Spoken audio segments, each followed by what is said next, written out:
Assalamualaikum warahmatullahi wabarakatuh. Salam sejahtera. Kali ini di Up Close saya bernama Web TV, kita disertai oleh Siti Nurlia Muhammad Saleh, pemilik kepada Lauri Workshop. Boleh tak dia kongsikan sedikit latar belakang dia? Nama penuh saya Siti Nurlia binti Muhammad Saleh. Sekarang saya berumur 32 tahun. Asal daripada Kelantan. Saya dah ijazah dalam Bachelor Science Agribusiness. Kerjaya terakhir saya sebelum menemukan Lauri Workshop adalah sebagai kerani di workshop Lauri juga lah, insyaAllah. InsyaAllah. Berapa lama tu jadi kerani? Saya jadi setahun setengah sahaja. Setahun setengah. Dan kemudian mengambil keputusan untuk membuka workshop Lauri ini. Okay, satu langkah yang agak besar juga daripada kerani dan membuka bisnes sendiri. Okey, bagaimana Lauri Workshop ini bermula? Pertama kalinya ia ada idea untuk membuka sendiri bengkel. Sebab saya kerja dan walaupun nama je kerani, tapi semua kerja saya buat. Semua kerja maksudnya apa? Maksudnya pergi ambil spare part lori pun saya pergi attend breakdown pun saya pergi bawa komen lah. So dari situ yang jadi saya berani tu sebab kita dah kenal supplier. So bila komen order spare part apa semua, saya akan pergi ke kedai spare part. So dari situ kita dah kenal kita punya supplier apa semua. So dari situ saya yakin saya dah tahu saya belok untuk repair lori. Sebab bila komen order spare part, saya akan pergi dekat lori tu, saya akan tanya, okey, part ni untuk apa? Yang ni nak buat apa? Kenapa dia rosak kat sini? So kita mula belajar sampailah bila driver komplain je lori ni rosak apa, kita dah boleh detect dia. Dah jadi macam doktor. Tapi doktor lori lah.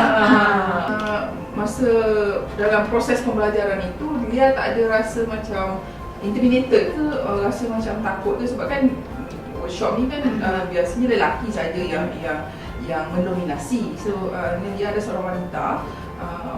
Macam mana tu? Ceritakan. Sebabnya mekanik yang sangat baik lah sebenarnya. Dia anggap kita ni dah macam adik dia. Dan saya anggap dia macam abang. So bila dia sebabnya kita yang jaga mekanik. Sebab dia nak repair tapi dia yang jaga dulu. Macam kita dah rasa hubungan tu macam dia sayang kita dan perasaan selamat tu sebenarnya. Bila dengan mekanik dia akan macam bila kita tanya selalu macam kadang dengan orang asing ni kita rasa tak selamat kan, terutama lelaki kan. Tapi dia orang jaga saya. So dari situ ketakutan tu tak ada lah. Sebab ada macam guardian gitu, jaga gitu. Siapa atau apa yang menginspirasikan dia dalam membuat workshop ini? Workshop sebenarnya bermula pada tahun 2012. Masa tu sebab saya dengar ada satu company transport, dia nak offer untuk servis lori dia orang lah. So dari situ bila saya tahu ada dia open contract, saya jumpa general manager dia. Masa tu GM tu Puan Madam Suraya Chan. Saya jumpa ni, saya cakap saya nak kontrak repair lori ni. So bila dia tengok sebelum ni saya kerja dengan workshop lori dan macam mana saya jaga lori, so dia bagi saya peluang untuk saya maintain lori dia orang lah. So sebenarnya Lauri Workshop bermula pada tahun 2012 tu. Dengan kontrak maintenance lah. Kita maintain 53 biji lori masa tu. Pada tahun 2012. 2013 kita buka second branch dekat luar. Di section masa tu Subang Jaya. Yang dekat section 26 Shah Alam hanya untuk company transport tu je. So tapi bila kita buka yang dekat Subang Jaya, semua lori boleh walk in. Maksudnya lori luar pun boleh masuk repair sekali lah. Baru-baru ini, Sabtu lepas kan, dia baru mengadakan majlis pelancaran workshop kan. Boleh ceritakan sikit tentang majlis itu? Sebab bila kita buka workshop kedua dekat Subang Jaya, tempat tu kecil. So sebenarnya dan lori dah overload. So bila lori overload, kita terpaksa pindah ke tanah industri dan tanah yang lagi besar untuk menampung lori lain lah. Yang di Subang Jaya tu tutup? Kita tutup. So semuanya section 33. So kita maintain sekarang 2 workshop lah, satu dekat section 26 insyaAllah. dan Seksyen 33 insyaAllah. Kontrak yang first tu masih lagi berjalan? Masih lagi berjalan hingga sekarang. Di workshop yang baru ini, agak-agaknya berapa lori yang boleh muat satu masa? Dalam satu masa boleh muat 20 biji lori. Besar. Dan trailer besar. Oh, okay. So maksudnya lori workshop ni bukan saja untuk repair atau memperbaiki lori, tapi trailer juga. Ya. Tadi dia ada cakap ada siapa-siapa lori yang walk in pun boleh. Ada setiap contoh satu hari tu mesti ada ke yang masuk? Ada. Sebab sebenarnya kita dengan Puspakom Alam Mega Shah Alam, kita sekarang hanya 7 km sahaja yang ada. So kadang bila lori masuk untuk Puspakom, bila macam tak lulus break, tak lulus benda-benda kecil, dia orang just masuk tempat kita, repair untuk settle, dah masuk oleh Puspakom. Okey. Di sana di lori workshop ada berapa orang mekanik yang bertugas? Sekarang ada 6 orang mekanik. 6 orang mekanik. Dan dia buka sehingga dari 9 pagi hingga 6 petang. Okey. Alright, ceritakan sedikit lah apa servis yang ditawarkan di lori workshop ni. Servis yang kita tawarkan macam biasa, repair lori dan servis tiap-tiap bulan lah, tukar minyak hitam. Lepas tu kita standby 24 jam untuk lori breakdown. Ada juga. Ada juga. So means customer boleh call kita 24 jam lah kalau lori dia orang berada dekat highway. So biasanya lori ni dia akan berjalan tengah malam. Betul. So bila dekat highway tu dia orang akan call kita lah. Lepas tu kita ada buat persediaan untuk Puspakom. Ada touch up painting. Okay. Dan kita ada juga buat servis buka pasang tayar lori. Yalah. Okey, siapa orang kuat di belakang lori workshop? Orang kuat yang saya sebenarnya kalau secara secara khasnya adalah tim kami lah, tim lori workshop. Sebab masing-masing ada menyumbang, berkorban untuk kami, terutamanya bila masa kita bermula dulu, start up tu kan. Maksudnya permintaan untuk repair lori dan sebagainya agak tinggi jugalah bila dia harus disertifikkan. Ini soalan yang saya rasa semua orang nak tahulah. Workshop ni biasanya didominasi oleh lelaki. Macam saya jarang mendengar seorang wanita yang menjalankan perniagaan bengkel, hatta bengkel motosikal pun atau basikal pun, kalau ada bengkel basikal lah. Ni dia terus kepada bengkel lori dan trailer. So boleh dia jelaskan sedikit tentang itu? Sebenarnya keberanian itu timbul sebab saya rasa saya dah tahu dan pengalaman saya sebenarnya. Sebab bila kita dah berkecimpung, kita akan buat apa yang kita tahu. So sebab saya rasa masa tu saya tahu saya boleh handle spare part, saya pernah pergi breakdown, saya boleh handle mechanic, dan apa kerosakan lori pun saya dah tahu apa bab dia kan. So kat situ saya rasa saya boleh buat. Dan bila kita dekat luar, bila kita drive kan, kita akan pergi tengok dekat jalan raya apa semua kan, lori kiri kanan kan. Masa tu dekat fikiran saya satu je, selagi logistiknya ada, selagi perdagangannya ada, dan kita perlukan lori untuk transfer barang apa semua, bisnes ni mesti berkembang. Cuma macam mana saya nak masuk, macam mana saya nak tarik dia orang untuk kenal lori workshop lah. So biasanya lori bila dia habis warranty, dia akan cari workshop dekat luar. Sekali beli macam kereta pun sama juga kan. Habis jaminan, mesti dia akan repair, cari workshop luar. So itu salah satu sebab kenapa saya berani untuk buka workshop lori lah. Masa dia bekerja sebagai kerani di workshop lori yang lain tu, memang minat itu datang sendiri ataupun sebab dah hari-hari tengok kan, ataupun memang sebelum bekerja sebagai kerani itu sendiri dah ada minat untuk buka lori, buka workshop untuk lori. Itu macam mana? Tak, sebenarnya masa bekerja tu terpaksa. Sebab kita nak survive. Sebab asal boleh kerja, boleh survive, so saya kerja. So masa dapat offer jadi kerani, okeylah, asalkan saya dapat gaji bulan-bulan kan. Tapi pelan-pelan kita jadi minat. Sebab bila kita duduk kat sebelah pomen, tanya pomen, contohlah kita bagi break lah. Kenapa break ni tak makan? Contoh, kenapa kena tukar break lain ni? Break lain ni berapa lama kan? Berapa lama kita boleh pakai break lain ni? Kenapa you ketuk macam ni? Kita tanya kenapa kan? Tapi pomen ni dia seronok tau bila kita tanya dia. Macam dia cikgu kita kan? Oh ini kena pakai, ini brake lining kena tukar, kena pasang dekat brake shoe. Ini tayar kena buka dulu, bearing kena keluarkan. So, wah best, menarik kan. So bila saya keluar pun, kalau sebenarnya dia takut dengan lori. Tapi bila saya wah lori ni, oh itu tayar dia ada berapa. Oh ni axle dia. Jadi kita makan, wah ni dah macam doktor. Dari situ saya mula jadi minat. Dia sudah berkahwin dan bila dia mahu menubuhkan lori workshop ni, suami memang terlibat sama ataupun dia tak ada halangan apa-apa? Masa saya nak start tahun 2012, sebelum saya nak ambil kontrak tu, saya cakap dengan suami saya dulu, saya cakap saya nak ambil kontrak lori ni. So masa tu macam kita minta izin lah. So dia cakap, ambil, dia cakap. Sebab sebenarnya suami saya tireman. Oh, okay. Maknanya yang buka pasang tayar lori apa semua kan. So masa tu saya, masa nak start pun saya offer dia. Dia cakap, masa saya tanya, you nak kerja dengan saya tak? Sebagai tireman. Dan dalam masa yang sama, terus saya tengoklah apa yang perlu saya buat kan. Macam tu lah. Maksudnya sama-sama perancangan bisnes ni lah. Okey, apa perancangan dia untuk lori workshop yang saya dapat ni? Sebenarnya kita target hujung tahun ni kita akan buka lagi satu branch.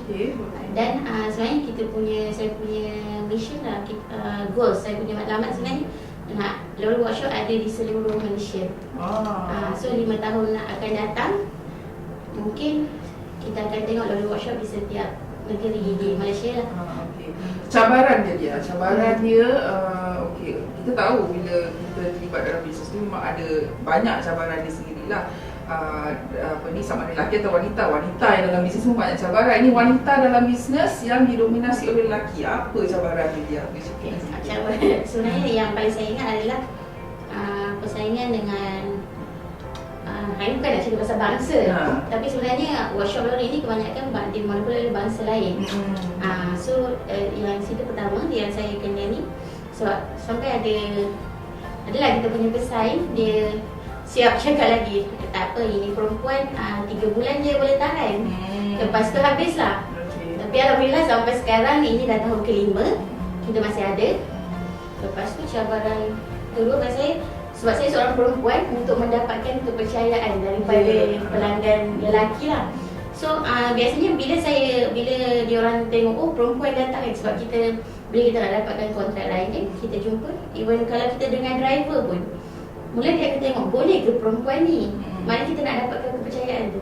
Tapi bila kita sembang, kita bercakap, saya boleh cerita pasal lori macam mana, apa enjin dia, apa jenis dia macam mana kan. Nanti daripada dia orang macam tak nak cerita tu, dia orang boleh bercerita dengan kita lah. So yang ketiga pasal cabaran ni adalah modal cash. Sebab saya bermula dengan startup, saya bermula dengan apa yang ada. Dan sebenarnya saya cakap, saya bermula dengan modal sosial. Dari dua modal, duit dan masukkan modal sosial ni kan. So sebenarnya masa awal dulu bila orang tanya saya, berapa cash yang you keluarkan untuk you start business? Sebenarnya masa tu saya boleh cakap semua barang yang saya masuk adalah kredit. Sebab hubungan baik saya dengan supplier semua kan. So bila saya jumpa diorang, boleh bagi saya kredit tak? Tapi masa tu saya minta RM5,000 untuk permulaan. So bila dah cukup RM5,000 term ni, you stop saya. Tapi sebab sebenarnya saya nak dapatkan kepercayaan diorang. So dalam masa 3 bulan, diorang boleh bagi saya kredit RM30,000. So maksudnya yang supplier untuk tools panas semua pun kita kredit dulu. Sebab mungkin dia risau kan, risiko perniagaan macam mana kan. Tu kenapa saya senyap. Dan bila saya rasa saya dah berjaya, macam sebab kita dah masa tu dah tahun ke-3 kan. So saya cakap dekat mak aku semua, dia orang okey lah. Cuma yang saya cakap dengan mak, tolong doa mak kan. Moga saya terus maju, terus berjaya kan. Tapi dah masalah mak risau juga. Sebab satu kita kan yang dikelilingi lelaki, kita perempuan. Kadang kita bercakap, kita kena lantang lah kan. Tak boleh nak lembut-lembut cakap kan. Sebab kita dengan lelaki, nanti kan awak cakap, nanti kena bully kan. Macam tu. Tapi sekarang ni dah sedikit-sedikit dah terima lah. Sekarang ni sebenarnya semua family saya dah support saya lah. Sebab kadang yang banyak korban anak lah kan.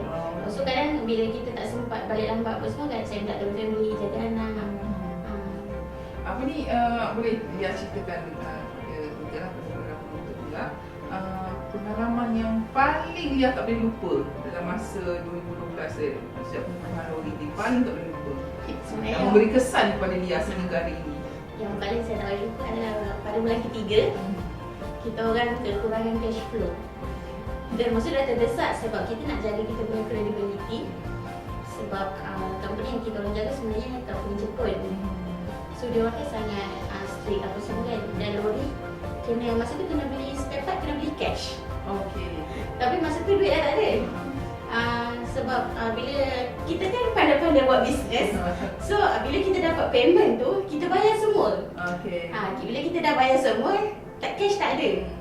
So tapi part dia kena beli cash. Masa saya nak pinjamkan family, saya malu. Last kali dah tak ada choice, kita orang pinjam loan. Dengan loan. Sebenarnya jika saya tak berjaya lalu ini, saya takkan share. Tapi bila saya dah berjaya ni, sepatutnya saya share dengan semua orang lah. Maksudnya tak banyak, saya punya RM3,000 je. Dan komitmen dia, everyday, setiap hari saya kena bayar. So kita komit. Dan boleh saya bayar, tapi masa tu hari ke-15 saya tak boleh nak bayar. Tapi sebab saya jenis, kalau saya tak boleh, saya cakap saya tak boleh kan.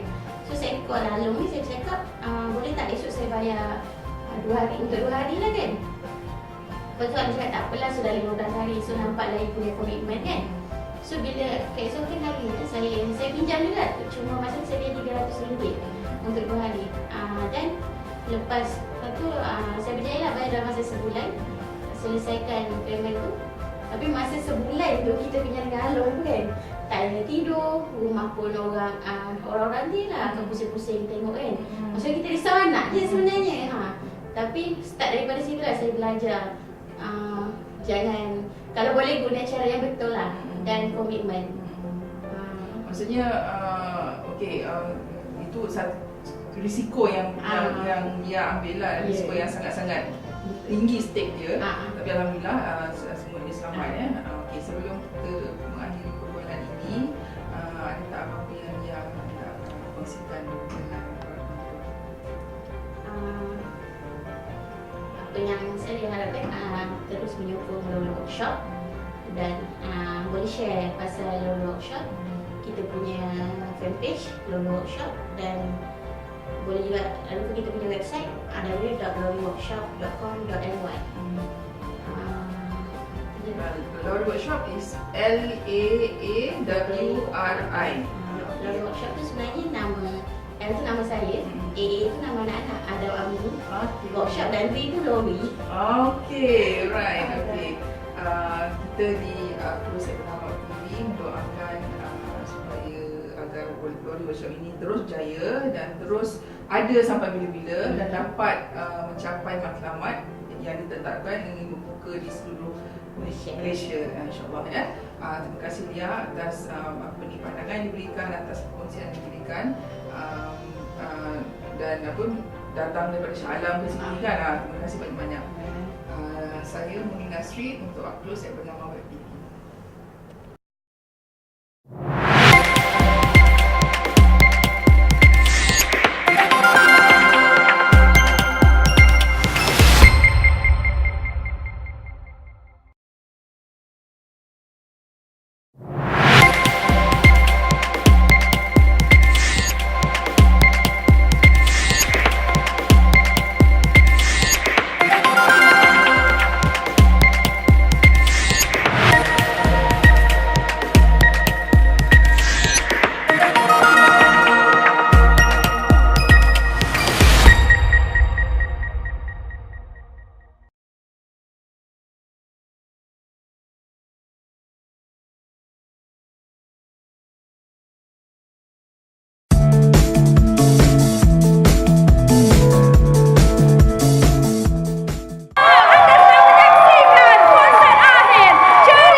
tengok lebih dekat lagi. Oh, boleh.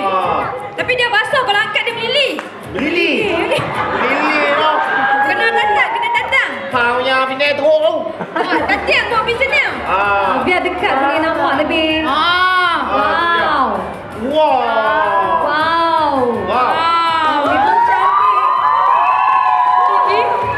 Semua sekarang ni Mia bersama Didi.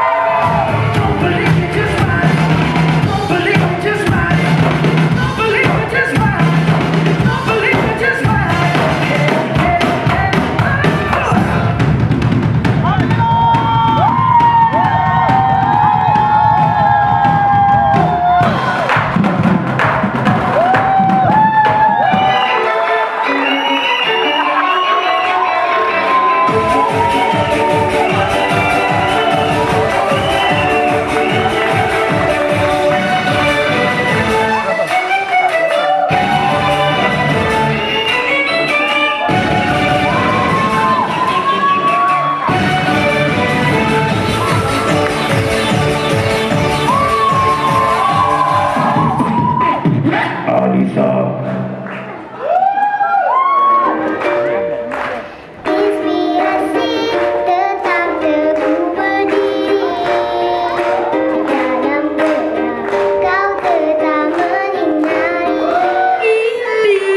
Apa selamatkan kamu?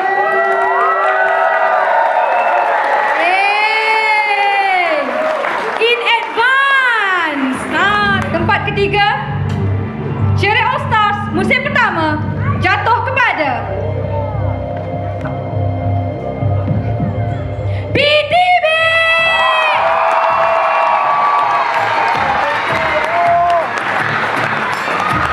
Wang tunai RM5,000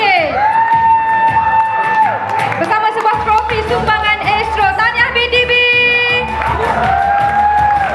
Okey, wang tunai berjumlah RM10,000 dan sebuah trofi sumbangan Astro. Bukan Nabil, tapi milik Fikri.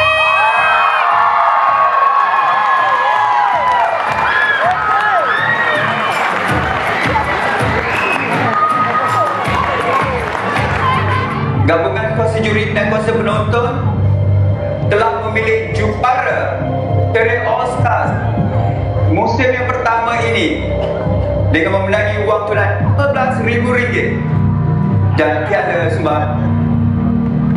Pemenangnya adalah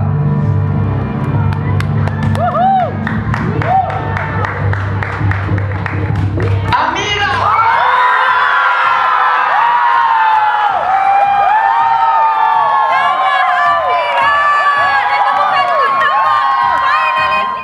Level yang ditunjukkan oleh anak-anak yang terlibat pada persembahan malam ni, ikhlas saya lihat saya sebagai seorang juri yang muncul pada final saja.